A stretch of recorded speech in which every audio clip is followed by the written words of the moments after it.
Everyone, কেমন আছো তোমরা সবাই? আমরা দুজনে কিন্তু খুব ভালোই আছি, আশা করছি তোমরাও খুব ভালো আছো। আজকে রিউকে নিয়ে যাব আমি আর বিথি সরস্বতী পুজোর মেলায়।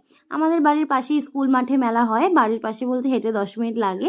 তো সেখানে আগে ব্লগে দেখেছিলে যে আমি আর বৌদিরা সবাই মিলে মেলায় গিয়েছিলাম, সেদিন কিন্তু রিহুকে মেলায় নিইনি। তো আজকে আমি রিহুকে একটু মেলা ঘোরাতে নিয়ে এসেছি। এর আগে কিন্তু কখনোই রিহুকে নিয়ে আমি কোথাও ঘুরতে যাইনি, একমাত্র ডক্টরের কাছে ছাড়া। বিকেলবেলা ওকে নিয়ে অতটা বেরোনো হয় না, শুধু ওই বাড়ির সামনে একটু হাঁটি। তো আজকে ওকে নিয়ে একটু ঘুরতে এসেছি।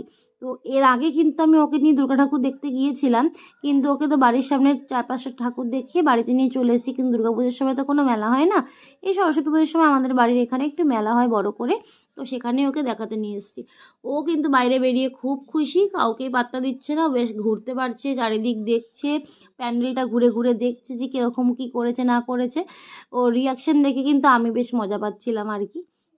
তো ওকে কিন্তু তারপরে আমি এই সরস্বতী প্রতিমাটা দেখালাম, দেখো কত সুন্দর বড় করেছে, আর নিজে ছোটো ছোটো ঠাকুরের পুজো করেছে।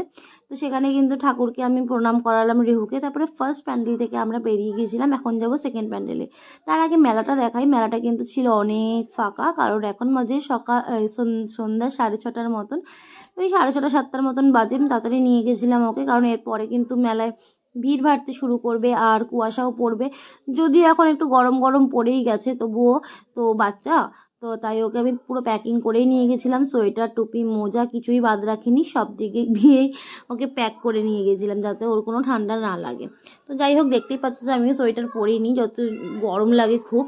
তারপরে কিন্তু দেখো আমি কিন্তু সেকেন্ড প্যান্ডেলে চলে এসেছি। এখানে এসেও কিন্তু বেশ কিছুক্ষণ আমরা ফটোশ্যুট করে নিয়েছিলাম। আগের দিন একদম ফটো তোলার টাইম পাইনি, কারণ এত ভিড় ছিল না, একটু ভালো করে ফটো তুলতে পারিনি। তাই আজকে ছেলের সাথে সুন্দর করে ফটো তুলেছি অনেকটা। আর এখানে প্যান্ডেলের ভেতরে কিন্তু অনেক লাইট ছিল। তো এখানে এসে কিন্তু রিহু মুখে হাত দিয়ে এদিক ওদিক দেখেই যাচ্ছিল। তারপরে চলে গেলাম থার্ড প্যান্ডেলের ভেতরে।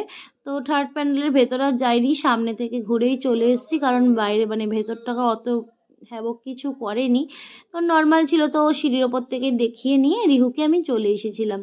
তারপরে কিন্তু শুরু হলো আমাদের একটু মেলা ঘোরা, কারণ রিহু তো ঠাকুর দেখতে এসছে, মেলা তো এখনও ঘোরাই হয়নি, তাই জন্য কিন্তু ওকে মেলা ঘোরাতে নিয়ে এসেছি। আর মেলায় কিন্তু দেখো অনেক কিন্তু খেলনাবাটির দোকান ছিল। তো এখন কিন্তু রিহুকে খেলনাবাটির দোকানের পাশ থেকে আমি নিয়ে যেতে পারছি, কোনো অসুবিধাই হচ্ছে না। ও কিন্তু চারিদিক ঘুরে ঘুরে দেখছে। কিন্তু আর 1.5 বছর আর কয়েকদিন পর আর কি ও এই সামনে দিয়ে নিয়ে গেলেই কিন্তু ও বায়না করবে।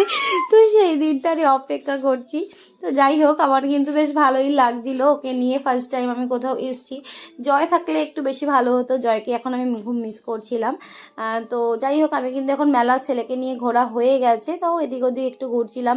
মেলাটা অনেক ফাঁকা ফাঁকাই ছিল, অনেক দোকানে যে গিয়েছিলাম, দেখলাম।